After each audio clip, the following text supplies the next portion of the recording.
un État a le devoir d'enseigner, d'éduquer les enfants du pays. Et la qualité de l'enseignement est du ressort d'un gouvernement, en fait.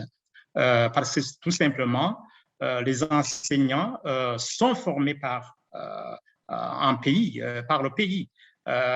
C'est le ministère de l'Éducation qui est en charge d'élaborer des programmes, de donner les moyens aux enseignants.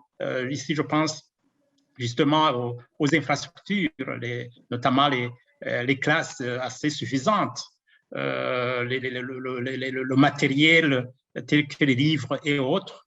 Donc, ce n'est pas l'enseignant. Oui, l'enseignant a un rôle à jouer, bien sûr, mais c'est l'État qui est en premier responsable de la qualité de l'enseignement, notamment d'abord en formant les enseignants à ce qu'on appelle la formation en fait continue.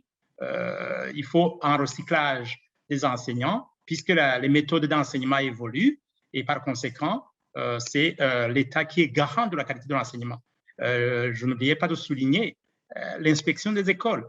Donc, c'est l'État qui organise tout cela. Autrement dit, les enseignants n'utilisent que les moyens qui sont donnés par l'État. Alors, ces moyens, malheureusement, aujourd'hui, manquent. Ici, je ne manquerai pas de souligner aussi le salaire des enseignants qui est dérisoire, les conditions dans lesquelles les enseignants travaillent. On voit des salles de classe sans chaises, sans pupitre pour les écoliers. Donc, la qualité de l'enseignement passe par là aussi. Donc, en peu de mots, c'est l'État burundais qui est responsable de la détérioration de la qualité de l'enseignement. Et d'ailleurs, je rappelle que le président de la République lui-même, il y a quelques semaines, il avait pointé du doigt la détérioration de la qualité de l'enseignement au Burundi. Et il avait même donné des raisons qui expliqueraient cette détérioration de la qualité de l'enseignement. Donc, je pense que cette fois-ci, je pense que le président